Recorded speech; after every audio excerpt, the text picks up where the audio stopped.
So this is Terri Seltzer. Terri, say hello. Nice to meet you. Thank you. Hi. So, okay, like she's an amazing professional in the world. She's like, lawyer and all that stuff, but why she's like on here, like the coolest thing about her is that she's a psychic and she's awesome. And she has a lot of special gifts, and she's really good at helping people awaken their gifts. So that's what we're going to talk about today. So like, how would you introduce yourself? Like, what do you describe yourself as to people? Well, I picked the name guided coaching for the sort of the basic description, and it has to do with connecting people to everything, connecting them to themselves, to the planet, to their soul, to their guides and angels, and helping them work with them. Because I believe if everyone is, this is like my passion and my calling, if everyone is connected, then you can't do things that are negative or abusive or ignore the planet or climate or other beings, and human beings that need help, or it puts you in a different perspective. It shifts your awareness entirely once people are starting to connect and using what I call their sixth sense. Then they start to understand, oh, there's a lot more than just what I can see or dealing with on my five senses, and I have a different kind of responsibility because I am connected to everything. So do you believe everybody has some form of a sixth sense? Yes. No, that doesn't mean it's not dormant or that they're not aware of it or they don't want to use it, but they have something that usually connects them and that they're aware of on another level. Most people. Yeah. So I took a class with Terri this last Saturday, and you were talking about how you can pretty much teach most people to probably see their auras as an example, but not necessarily awaken gifts that you're just not naturally not going to have. Like if like biblical gifts, like the ability to just see into the future with things, or walk on water. But Yeah, no, okay, so there's a difference in what I would call divinely infused gifts, or that come directly from the divine. Like prophecy would be a divine gift that's coming directly from source, or the angels, the angelics. And that's something you can't teach somebody how to be a prophet. Yeah. You're just chosen or you're not chosen, and that's between you and God or source, if that's going to happen, and then what the message is that'll be delivered. It's not something you teach someone. But a lot of people, if there's have some sensitivities and things and they're open-minded, you can usually teach them some of the basic things like how to see or how to at least feel the energy around something, with their eyes closed. Those are like kind of beginner steps to get their connection and their sensitivity starting to be raised. Okay, so how did you, tell us about what your gifts are and how they came online for you. Okay, well, that started when I was really young. First of all, I was born into a family that has gifts. So my grandfather and on my dad's side, and my cousin, and also my mom's a little psychic. She doesn't like to admit it, but she senses things pretty easily, actually. And then I also had 3 near-death experiences before I was even 3.5 years old, where I crossed over and nearly didn't make it back. So I got the first one, I had SIDS. My mom found me in my crib and I was blue. The second one, I was around 2, and my grandfather liked to build race cars in his garage, and I thought gasoline smelled wonderful, and it was the old cans with the lids. So Wow. Gasoline, they found me out. And then the third one was what they called the cat scratch fever, which is now staph infection.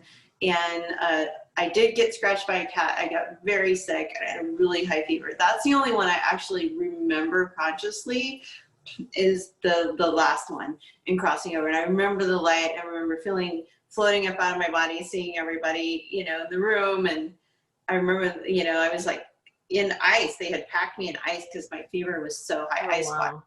And I floated out, and then the light, and then the comfort of that. I, of course, didn't want to go back like everyone who has that experience, but it changes you. So you no longer feel and see things, the way I guess the average person does in the world.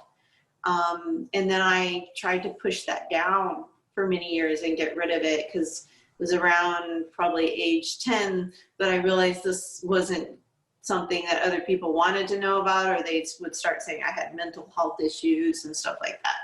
They started putting a lot of labels on me because I could see things and sense things. And so I decided around age 10 it was time to get quiet. Wow. Yeah, and then start repressing it. As I got into my late teens and 20s, I decided I'm going to go very left brain. Went into practicing law and opening businesses, and just completely ignored that side as much as possible. Things would still happen, but I would just be like, no, I didn't see that. I'm not hearing that. No. Yeah, you just sort of completely ignore it. Yeah. So in 2007, God, divinity, whatever, decided that was not something I was going to get to ignore anymore. Yeah. And the full blown clean my plate, like a Bad Country Western song. Everything was gone. And I was just like, oh my goodness, what's going on?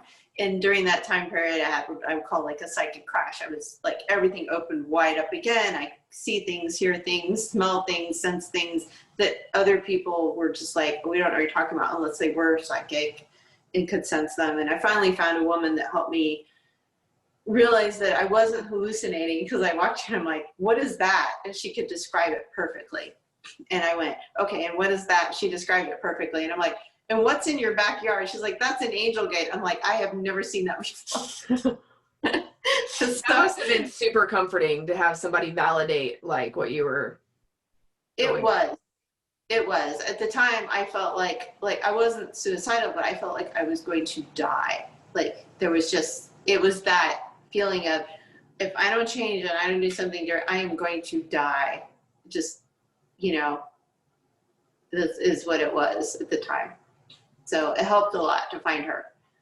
Okay, so I've heard you use the term like your angels and your guides. So how do you define like the difference in that? Like, how do you know if it's a guide versus an angel, and or can they be both?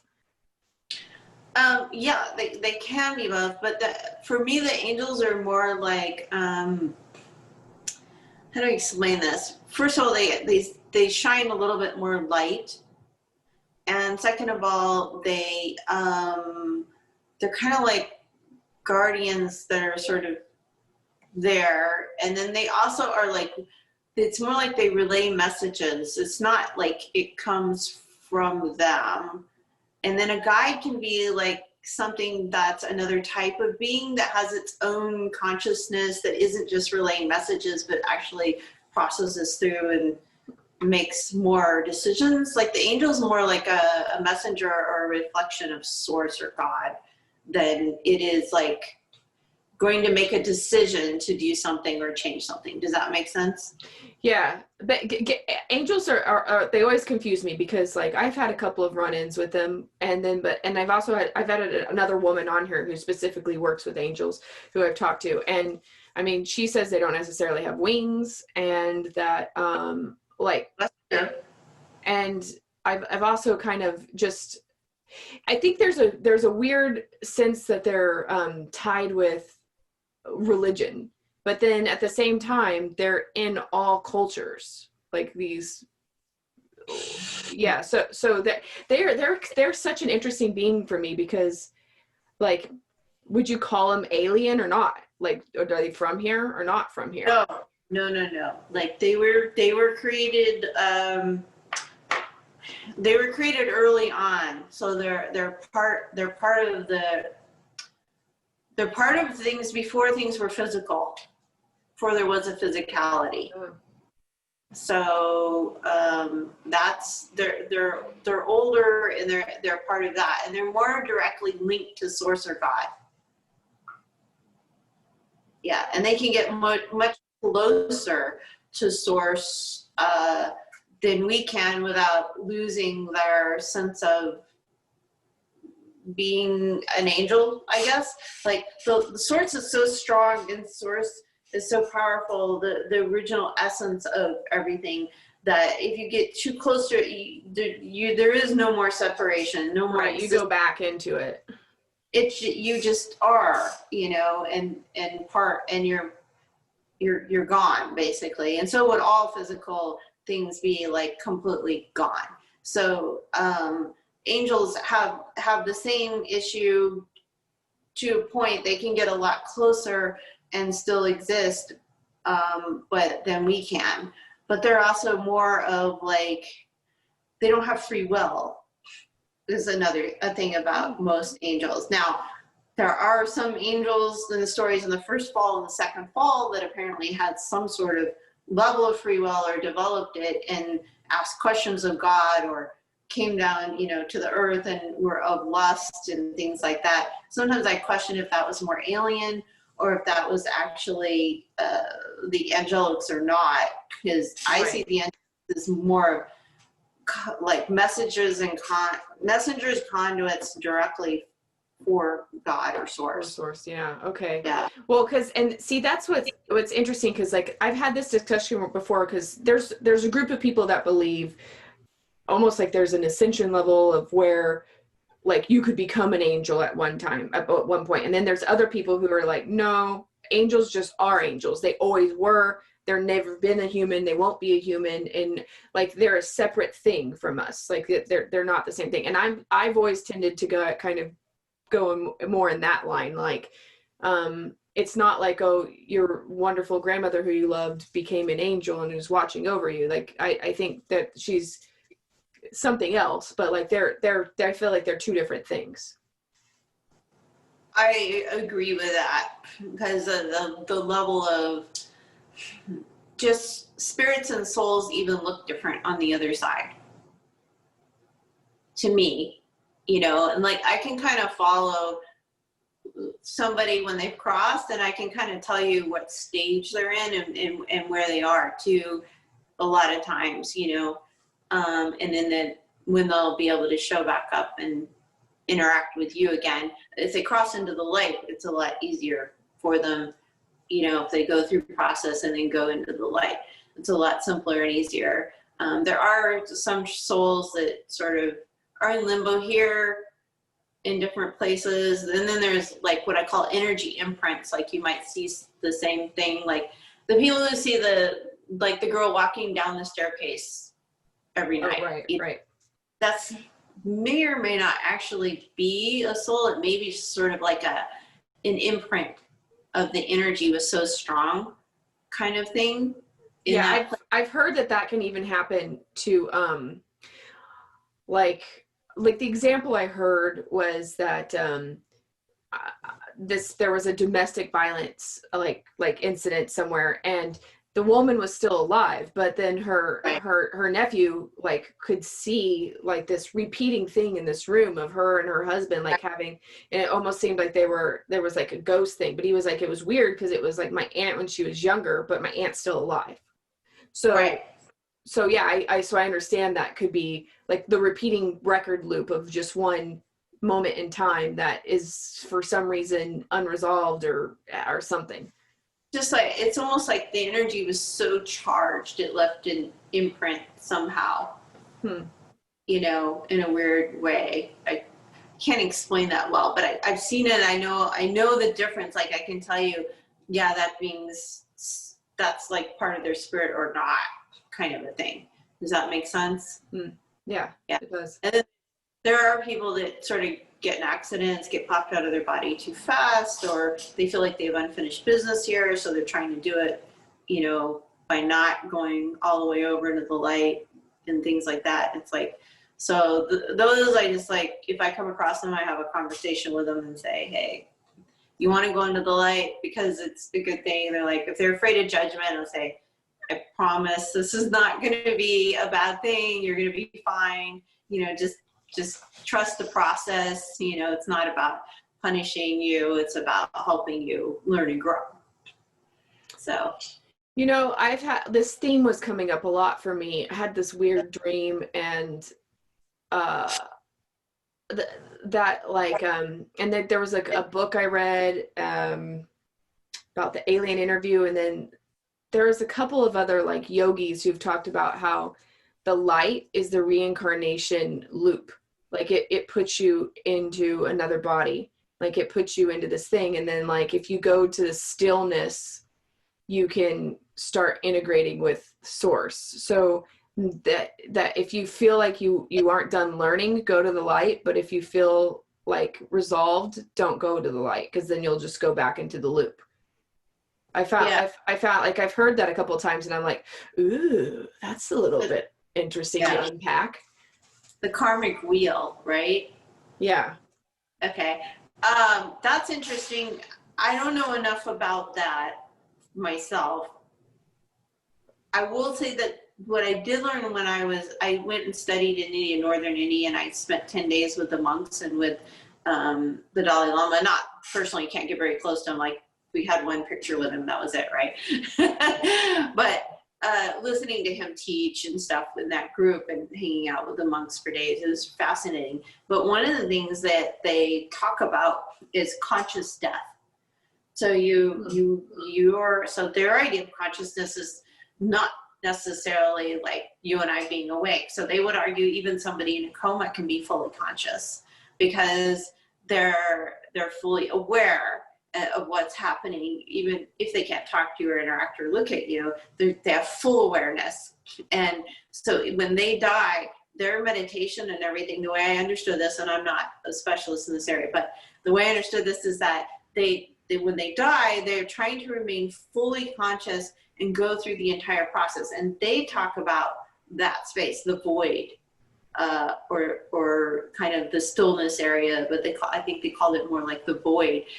And going through that before their soul makes the decision if they're coming back to the karmic wheel of life, or if they're done with the karma, then they can just choose to come back as an ascended teacher that's helping humanity, or they can continue on and go do something else. Like, they make the decision. Yeah. That was what my dream was like I was awoken in my dream. I wasn't actually awoken, but I thought I was waking, and I was having a bit of a lucid dream. And I all of a sudden started noticing as I was walking, like I was able to move or something, and then all of a sudden I lost my body, and I was in the blackest of the black. I was just in complete darkness, like darker than anything, darker than this can ever be. I mean, it was like completely matte, and I was a bit about to freak out. I was like, oh my God, like what is going on? And then I heard like this voice is going like, shh, just breathe into this. Like this is like, you don't, like, you have to go through the dark before you can get to the light. Just breathe into it. And it was basically saying like, this is the void. You need to know what this feels like. You need to know what this experience is and not fear it. And I was like, how long does it last? Like, okay. And then and then when I woke up, I was like, that was a weird dream. But that's sort of that one night. Once I had that dream, it was like, that thing, there should be a word for it, I don't know, but where something happens to you, and then like a subject you've never heard of in your entire life, really, and then that next like week or month you hear like instances of that like 8 times or something. It's like it all of a sudden kept on coming into my field, this whole concept of. Yeah, that's synchronicities. So synchronicities are like nudging you into a certain path and reminding you of what's important and what you're looking at. So I call those like synchronicities or spiritual synchronicities. Those are like messages. Yeah, that's cool. Huh. Well, okay. So if somebody wanted to work with you, like what's the process? Like what do you guys usually do? If you want to work with me, go to guided coaching, and my phone number is working, and Facebook Messenger for guided coaching is working right now. Cool. And so I would say what you would do is you would reach out to me and get a hold of me. And you have my email too. You can give them the Terri. Yeah. And I'll put the link to all this down below. So okay, great. And then basically I would ask them, what do you want to achieve? What is it that you are here to work on?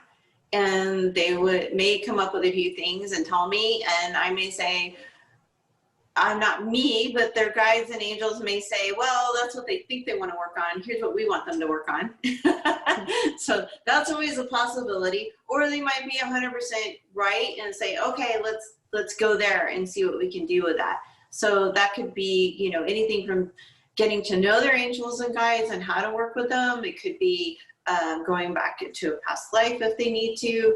They access the akashic records. There's a lot of things that can be done. Each person is different. Might need to clean and clear things first before we just take off and do something, because there might be other things that are in the way, cords, systems, karmic, whatever. There's a lot of different things. You know, sometimes people need to handle that stuff first before they do something else. Yeah. That sounds like, so it's not just like, oh, like just a standard reading. It's also like a clearing, and then also trying to help you find your path. I stay open to whatever is going to happen. Like, I never approach a client with my concept of what's going to happen. I approach the client with what is going on, deep listening, and then working with their angels and guides and everything that's going on energetically around them, and sensing into the whole system for them. So energetically, physically, emotional body, spiritual, and work with that as a whole. And if things are out of line, or it's not comfortable or whatever, some people are perfectly fine. Not everybody's broken or needs to be cleaned or needs to be healed. That's to me a myth that is. And like, some people are not even human. And so I have to look at them and be like, okay. And there's some folks that I'm going to get a no for. I'm not the right person to work with you. Let me refer you to this other healer, someone who has this gifts that will work better for what you're looking for now. I don't always get a yes that they're the right person, or that I have what they need at that time, even if I can hear their guides and angels. It just might be a different path completely. And that's all fine. There's like no attachment to whatever that is. That's why the deep listening and being able to be non-judgmental and just accept what comes through is how I operate. So I've heard you say like you can move a lot of energy. So do you do energy healing with it? Or is that more like if it needs to be done like that? If that is what's called for, and then my next question on the other side is always, am I the person that should be doing this? And if I get a yes, great.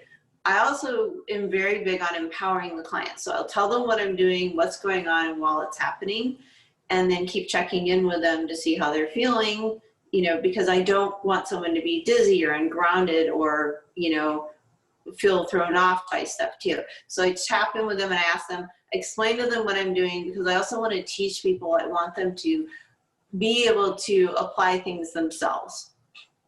Yeah. So like the muscle testing, the cards, accessing their guides and angels. If they want to learn about how to talk to them and access them, we'll go through a process to do that. But I talk them through it. I'll give them, in an email what we did if they'd like, so that they can go and keep pursuing those things and growing on their own too. Yeah, I think that's really empowering, because like there's been people that I've had readings or healings or things from, but it's a one-off thing. Like, you don't know how, like, you don't even understand like what their process was. So it's also kind of a thing where I like how you're empowering people to be able to ask within themselves too, and giving them tools to do that. I think that's cool.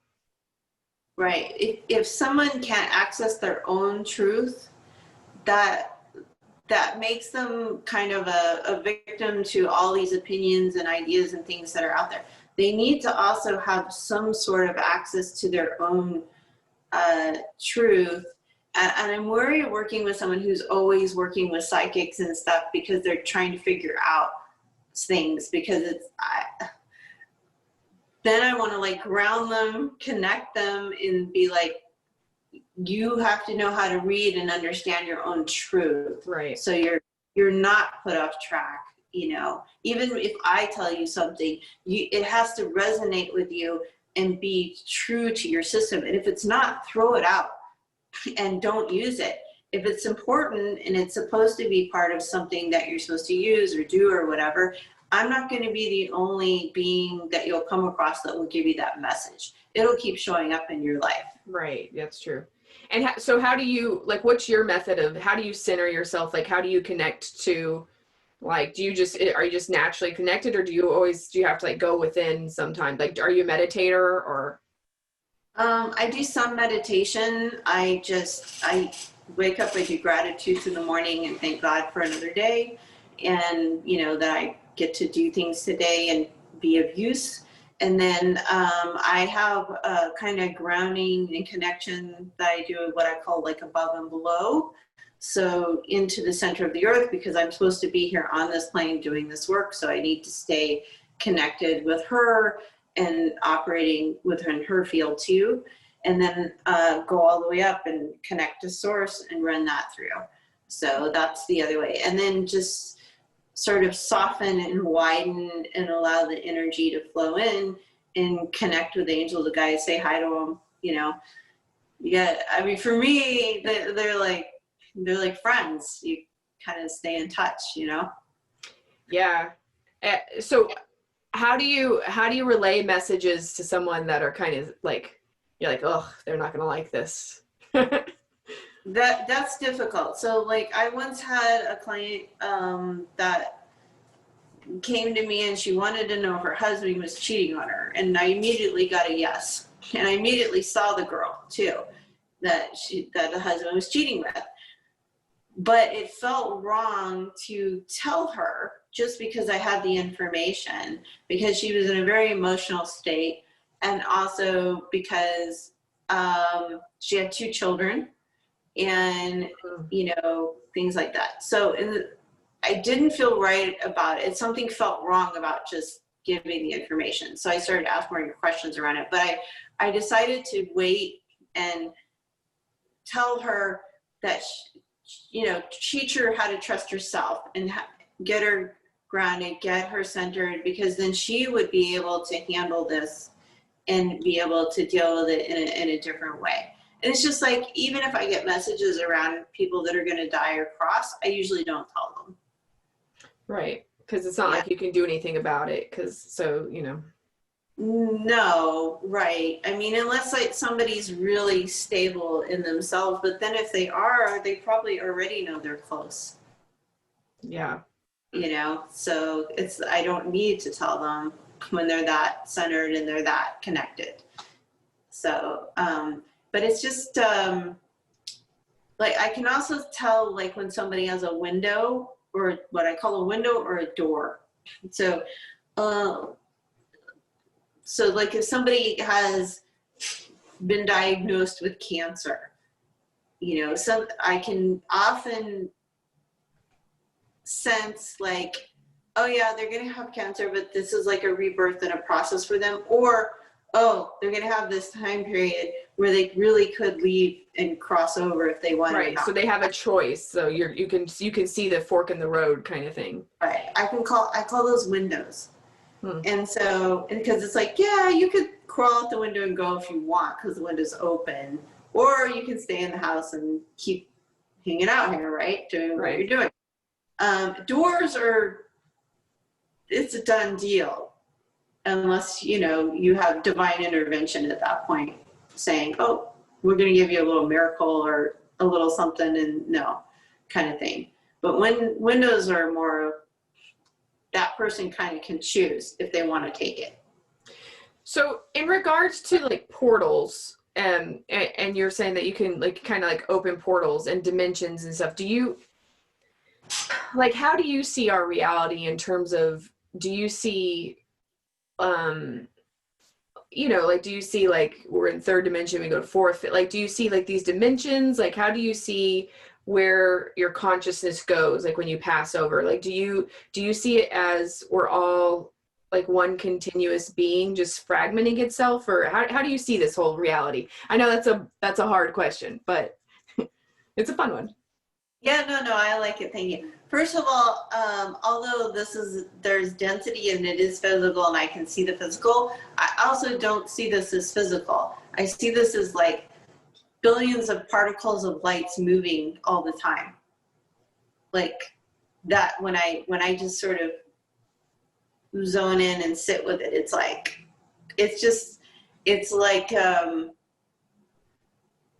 particles of God holding all of this stuff together, little lights everywhere, kind of. It's interesting to see that. Dimensions are different. I haven't done a lot of interdimensional, a little bit, but not a lot, but those feel different, and I can like see that there's something different there from ours. Like I can tell it's not the same. I can't explain that well, but I can tell that it isn't the same as where I am right now. So with these portals, like if there are like portals, like say in Peru or something, like do you Yeah. where do you think those go? Do you think they go to another dimension, or do you think they go to some place physical, or? I think each one's different. Yeah, I think there's even a portal near the sun that you can go to Andromeda if you want, to an entire another galaxy if you want. Yeah. So then, like, is that how aliens are maybe traveling, like at speed of light? Okay, so I once had this interesting information passed to me from outside, and the information was that there was a portal near the sun. The reason this planet was so valuable originally was because it was a planet that a lot of beings could stop at, kind of like a hotel. Because that portal was rare, because there's lots of portals like to go between like our solar system and other solar systems in our galaxy, right? Mm-hmm. But a portal that takes you all the way over to another galaxy like Andromeda, there aren't that many of them. And so that's why we were kind of like, the Hotel 6 over here. Right, on it. We're off the interstate, guys. So there's lots of things traveling in and out using that portal. So they find us very interesting because of our development in sort of where we are. But there's also rules about non-interference now. There wasn't before. Like if you go back and you look at the Vedic literature, you can see that they were watching these giant wars in the skies and shooting lights, what we equivalent of like laser beams for us, right? And so obviously there was some sort of galactic agreement to stop doing that stuff and let us develop at some point. Yeah, I mean, like I was an art historian, like that's what I did my master's in and stuff. And there's paintings from like the 1500s, or actually there's stories that go back all along of sky wars that they would draw, and and then there's those flying machines in the Vedic, what are they called? Right. The samas, or I can't say the word right now, but yeah, I mean, like there's been a history of stuff going on for sure, but yeah, for a long time. We find all sorts of interesting remnants of it around the planet too. Yeah, I agree. So yeah, no, I can sense that there's something different. I don't always know like the whole story behind where that portal goes, what it does, or how it works, or if it'll feel physical or non-physical. The one in Peru, you can take your whole body through. That is a physical one. I do know that. There's one in Israel near Megiddo. I don't know if it's physical or not, but you can definitely like be pulled energetically and spiritually through that one if you want. It goes way up. Yeah, I mean, I've been to one in Colombia called Manoa, and then I know there's one in like on the border of New Mexico and Colorado called Zappa Falls, and people claim that Mount Shasta's one. I've never been. Right. Yeah, so yeah. There's a ton of them. I think that's we should definitely explore more portals. I agree. I think we need to go on a portal trip. Yeah, for sure. That's definitely. So, okay, so Okay, so my podcast is just about like anything that's like high strangeness, right? So like that's why I'm so fascinated by you and people like you, and or I don't know, because I have a lot of I have some psychic abilities as well, um, but more of us need to talk about it and Mhm. not and not make it strange and not make it like well, you know, I think people do have like this idea of like, oh, if you're psychic, then tell me what I'm thinking, or like I didn't say I was telepathic, or like, or if you're psychic, like what's going to happen here, or what's going to happen here, or you know, it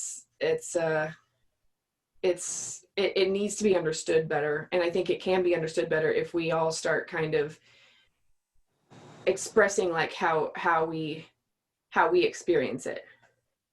Yeah, I think that there are lots of different levels, and for me, I don't get all the information all the time. So and there's things that I ask questions to the angels and guides, and I get an absolute no. That I'm not supposed to know that. I'm just supposed to experience it, or the other person is supposed to just experience that, and we're not allowed to interfere or give them information. So they're just because you're psychic, you don't have an open book to everything in the universe. It's not your right. It's a relationship with the angels and guides on the other side. So just like you have a friendship or a relationship here with someone, you have a relationship with them too.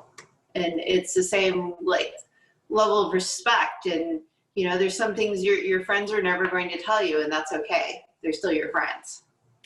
I also have this idea that like in regards to the future thing, it's like, well, why, like this would not be a fun game or like a fun movie to watch if you knew the ending completely already. I mean, like we know that we all die eventually in the end, right? We know that in some respect, but like if you know the way the entire movie goes, that would not be fun. So, Right. I think we also have this anxiety of what's weird about being incarnated for me is like the lack of memory of before this, like that. I don't feel, I have a feeling that that's not always how it is. That's not so, I mean, maybe it is, but for me, I have a feeling like this is a little bit of an unusual twist. Like there's incarnations that I feel like I've been able to keep memories for a while. So this is Right. hard to navigate through sometimes for me on that. There are some beings that say that this is the only dimension and planet where we don't keep our memories. That resonates, or that feels correct to me, because I like sometimes I have conversations, my thought voices, which actually that's something like we could get into. I've been having a like, I always have a back and forth definition of when I'm having these conversations in my head, is it with my subconscious, myself, my higher God, because I don't have a visual aid of like, people stand, I don't have like this round table of beings that I'm talking to visually in my head all the time. Sometimes it's literally just my own thought voice that I'm having these conversations with. Right. And you want the difference. You want to know when you're talking to like an angel or guide versus when it's coming from your own soul versus when it's coming from your mind. right. And I have a hard time differentiating that sometimes, because sometimes for me, it's very clear that this is separate from me, but then other times it sounds just like me and I can't really tell, and I don't know. So there's a couple simple techniques you can use to find out very quickly and ask the question of, is this coming outside of my being from an angel or guide? You can muscle test. Do you know how to do quick muscle testing? Mm-hmm. Okay, you've done this before? I've done the muscle testing before, so where it's like, first you define your yes or no. So you say, do people call me Nikki? call me Nikki, yes. So that's your yes. And then you ask your questions. You say, is this information coming from outside my being, from a third party like an angel guide or ascended master? And if you get a yes, then then you know that's where it's coming from. If you get a no, then ask your next question, which is this coming from my soul? And then you want to say, is it coming just from my mind or my subconscious? So you can start asking questions and start separating it out and do a little investigation, and you'll get really fast at it, you know. Or you can use a pendulum, you can use cards. I use yes, no cards. So I have these moon cards, and so full moons are completion and no's, and new moons are beginnings and yeses. And so I just threw it. So you just and you don't know, like you flip one, and whichever it is what you go with. Yeah. Okay. I ask my question, I just run them through my fingers and I throw it down and I get my yes, no answers and stuff. That's my quick way of doing it when I'm not 100% clear or sure about how the information is coming in, or maybe if the being that I'm working with is like of the highest and purest light, I don't allow myself to work with anything that's not. There are plenty of like shamans, healers, and energy workers that can work with what I call shadow beings, or maybe even beings that some people would consider dark or evil.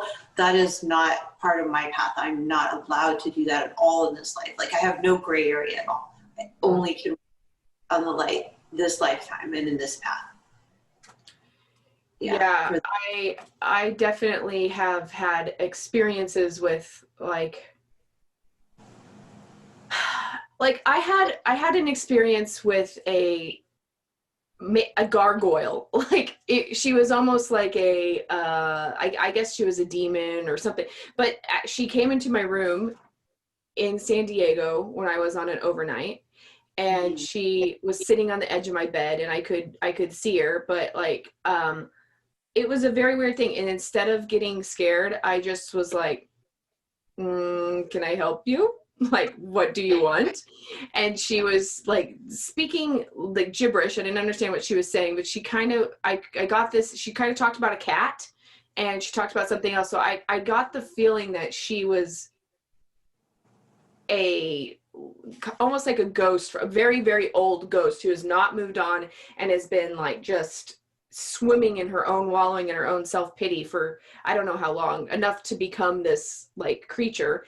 And I just decided like, okay, so I'm going to send her love and help her transmute whatever she has. And she went away. And I was like, and like, I was just like, and I listened to her for a little bit, and I go, okay, cool. Well, I hear what you're saying. What you're saying is valid. I'm sorry that happened to you, and I'm sending you love. And then she just was like, oh,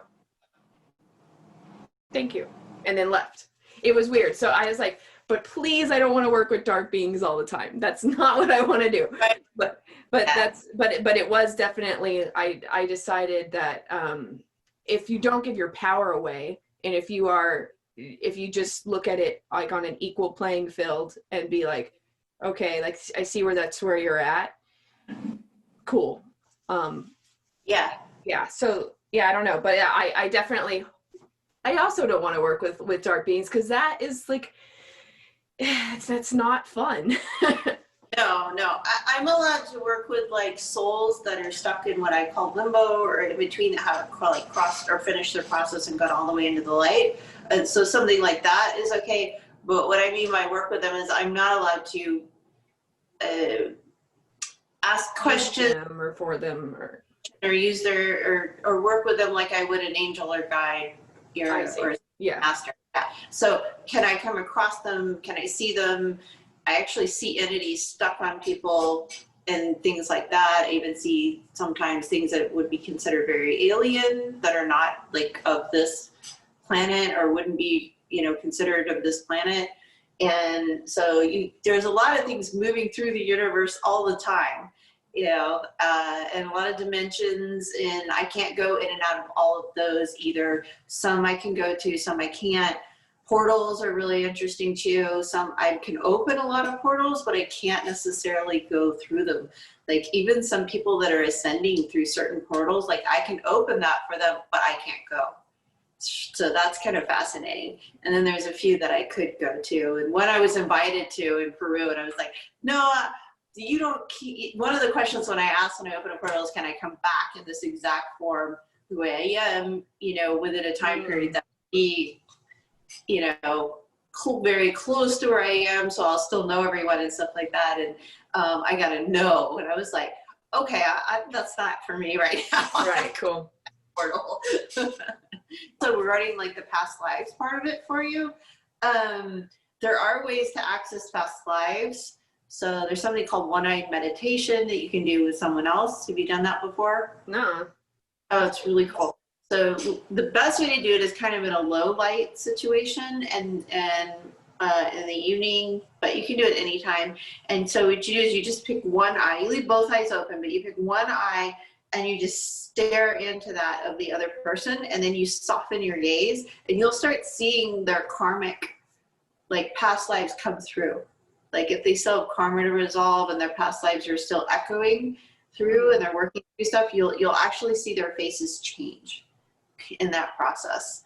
And they can do the same to you. You can also do it to yourself in the mirror. Okay. Yeah.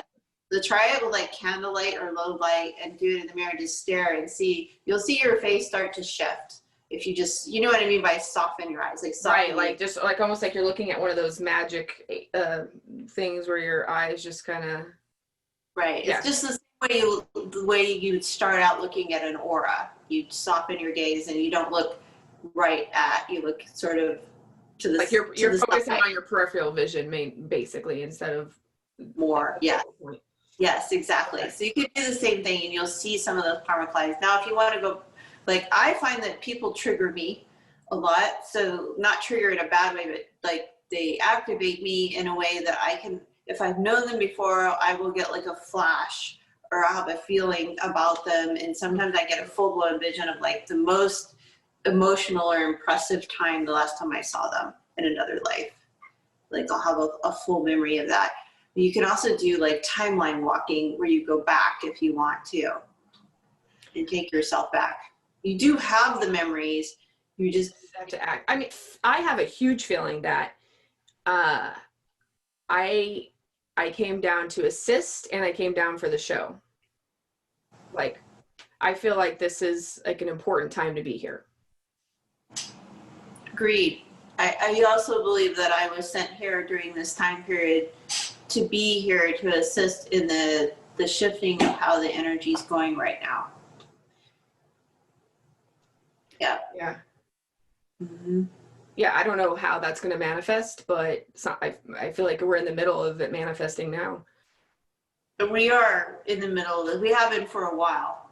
This could actually take a few hundred years. Like a lot of people think, oh, it's going to be quick. Be like, no, this is the densest part of the universe over here. Yeah, exactly. Yeah, whenever they talk about like these like one solar flashes and then everybody wakes up and it's kumbaya, and I'm going like, nah, I don't like the thing is like people realize things very slowly on their own time. So, I mean, and if it was just like, okay, flash and we all know what's going on, then that would be kind of anticlimactical in some sense as well. Like, I mean, people need to slowly come to the realization of their own truth on their own terms, you know? Yeah, it's a slower process here in general, you know. We're like the sea slugs of the galaxy here. Yeah, it is I do feel this is dense. This is like a thick, heavy place to be in compared to other places in terms of the way the gravity feels on my bone. Like the beingness of this being this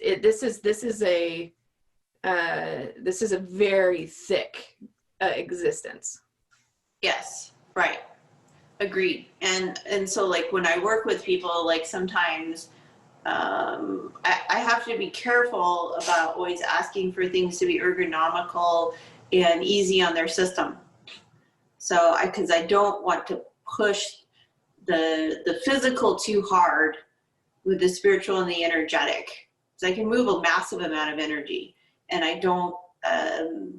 I've had issues where people got burned, or they break out in a rash, or they, when I'm working with them, yeah. So I'm like, okay, or to slow things down. So this is one of the reasons I always tell people, okay, you're in control. If you're feeling uncomfortable, it's too much energy, you need to give me feedback, and you need to say, we'll slow this down, and always ask the angels and guides to make it ergonomical and easy on their system too when I'm working with folks. So when you're working with somebody, how does it manifest for you in terms of, can you see things around people even on video, or is it more like you can hear in your own head, like your team?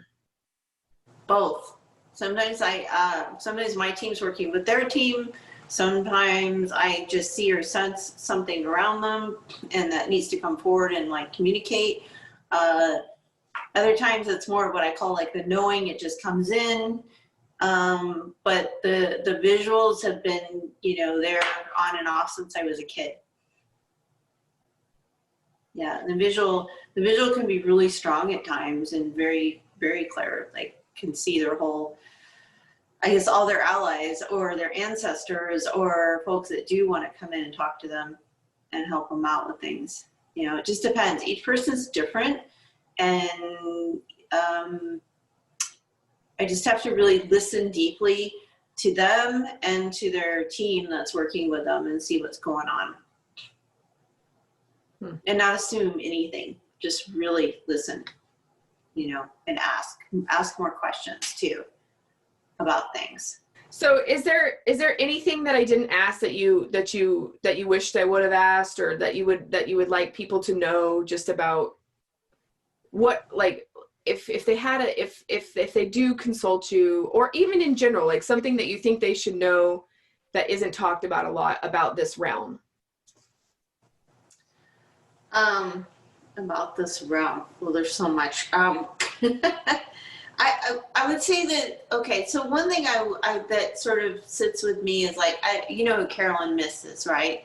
And she talks about soul contracts. Mm-mm. You're familiar with soul contracts though, right? Yes, I am familiar with soul contracts, yeah. Kind of the person that wrote about them. There was someone else named Dolores Cannon that talked about soul contracts way before, and then Carolyn Miss wrote about it. So one thing I would like to say about Earth School, to use the language, is that I don't agree with re-victimizing someone. So let's say if somebody's raped, then a lot of people will say, oh, well, you signed up for that. Nobody would sign up for that, right? If you were going to come down here, you wouldn't come down here to sign up for abusive parents, to be raped, to be beaten, to have your arms cut off, or your hands, like in Mexico during drug wars. You wouldn't sign up for those things. So I think what really happens on the other side, my understanding, is that you sign up for like a class. I'm going to learn compassion. I'm going to learn love. I want to learn, what relationship is. You sign up for Earth School classes, and then you say, okay, and then you say, well, here's kind of a general syllabus, and maybe you can pick your parents, maybe you can do some things like that. But they aren't going to tell you everything that's going to happen to teach you those things. Yeah. They're just going to say, you signed up for the class, and here's like here's the things that you're, like the goal of what you're going to learn. Does that make sense? I do like that, yeah, because I do feel, I always have a hard time sitting with that, like, oh, really? I don't think people would really choose some of the brutal things that happen on our planet. Like, and I'm not sure that was always part of the plan here. So, no. Yeah. Right. I don't agree with that either. So that would be one of the big things that I talk about. And then there are like contractual things, like there's some people that are going to meet and marry certain people, but not everyone has a set like marriage partner that they're definitely going to be with in this lifetime. Maybe they came here to learn compassion, but it wasn't about the relationship, so they're going to sign up for that. You kind of see this in astrology too, like it falls into your chart, if what your focus is in this lifetime on those types of things, also kind of interesting. So that would be one thing I would like to clear up, instead of saying someone made these terrible decisions for these things that happened to them. Yeah. Also. Yeah, I like that too. I definitely think though that it's weird when people have like really bad things happen to them. I in my brain like have logical things about like how like this too will pass, and it's like, you know, like thing like how they can heal, but it's a very hard thing to be the person who articulates how a person should get to give a person tools to help them heal. Like that's a very delicate tightrope to walk with that. They need to ask, and they need to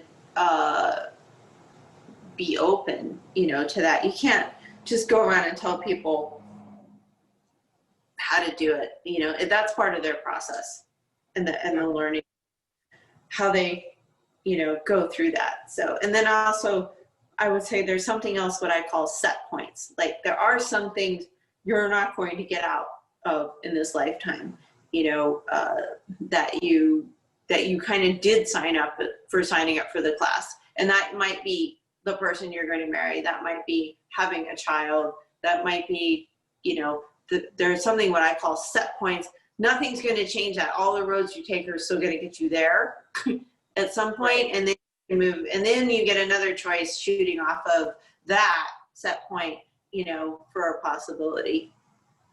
You know, because there has to be a balance between free will and the class you signed up for. So that's why I say you sign up for the class, you have possible set point of, let's say you're going to marry George, okay? And then you marry George, but you can choose to divorce George. You can choose to cheat on George, you know. You can choose to beat George to death one day, right? If you want to. Right. So, and then whenever whatever that set point was is complete, you're going to then have other choices you can make. It's almost like you're going to this class, you're going to have to write a report. Now you get to choose how you write that report, but it has to be, you have to write a report on the subject that we're going to class for. Yes. Yeah. Yeah. Yeah. I mean, I definitely have, you know, this is kind of random, but like I go to school in my dreams. Like I have this, I don't know. I sometimes feel like I do more work in my dreams than I do on my waking life, but, like maybe I do feel like dreams are something that our society writes off as like, just like a way of your brain processing stuff, but no, I think there's a whole other level going on, and I think that might be where a lot of our work is recorded or done. Something is done in our dream state, and we don't really understand it, but I would like to understand more and more about the dream world. Like, what do you think the dream realm is? I think it's a combinations of things. I think it's, you know, you can commune with someone who's crossed over. It's a place to get downloads. It's a way to let things settle into the system because of the density. It's a way to step out of your body and go travel or go do the work and other areas that you need to do for a while, you know, so you can shut this off and go work over there for a while if you need to. I think there's a lot of things that happen in the dream world. I was studying Kabbalah for a while, and one of the things they talk about in the Kabbalah is that you leave your body during sleep, and that reason you have to wake up and you have to wash your hands in the morning because you may have been places that were unclean, and so you need to clear that energy and wash your hands every morning. So I found that very fascinating. That's interesting. Yeah. I'm going to start washing my hands in the morning. I don't consciously make an effort to do that, so I should do that. Yeah, isn't that neat? So you learn different things from different areas. So I found that fascinating. Yeah. I'm curious, what do you think dream time is for you? I feel like it's more reality than this reality. I feel like that's like kind of more of maybe our natural resting place, or like I feel like that's I don't know. It depends. Everybody has different dreams, but like I have a lot of control in my dreams, and I also like I go to ships, I go to other planets, I have a whole other life. Like I have a much richer life in my dream world than I do in my like waking world. So it's hard for me because some people, the way they explain that they don't ever remember any dreams, or their dreams were like they went over their same day at work all the time. I'm kind of going like, yeah, my dreams aren't like that. So I don't know. I feel like it's our, I don't know, I feel like it's our astral body, which is like a little bit closer to the way our soul is used to operating. It's almost like we get to go back to how we normally are a little bit in the dreams world. And then when we come back, we're coming back to school, or this is the job we're coming back to when we wake. Right. Yeah. Yeah, I think that's one of many things that can go on during that time period. Yeah. Yeah. But it's hard because we all have such different sleep worlds, you know, because I don't think everybody's experiencing it like that. So I don't know. No, in American Indian culture, it's really interesting. They actually have what they call dream walkers. So people that can consciously move through their own dream worlds and then even into someone else's and come visit them in their dreams. Oh, I'm a dream walker. Mm-hmm. I that's like, yeah, I didn't know that there was a term for that, but I can go into other people's dreams. Yeah. And like if I do a lot of work that way, actually. Or like I help people like in their dreams get out of thought patterns that they can't get out of. And you can be so much more blunt in dreams, and if you just get away with whatever because you're in a dream. That's right. Yeah, very true. Yes. Absolutely. Yeah, I did not know that the Native Americans had that. I need to look a little bit more into that. Because I've been, like I said, like my main psychic gift probably is dream world. Oh, nice. Very interesting. You should do a podcast on that. I know, I really should. It's just like, I don't know how to teach that. Like, I don't know like what you can, like, I just was always kind of, actually, I do have one tip about dreaming. I drink a ton of water all the time. And so I have to pee a lot in the middle of the night. And I think that the reason I remember so many of my dreams and have such control in my dreams and can do what I can do is because I always interrupt my REM cycle or something. And it's not intentionally, it's just because my body I have to get up and pee. So if anybody really wants to start playing around with like having next level dreams, you gotta disrupt the REM, I think. And like, if you want to technically know how to do it, I think that's how you technically start doing it. And drink a lot of water right before bed. Awesome. Nice.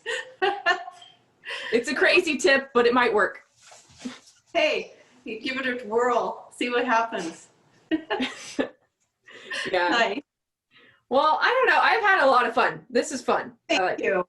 Yeah, you do a great job with this. It's been an absolute pleasure. I really enjoyed just talking to you and getting to know you in general. Thank you for today. Yeah, me too.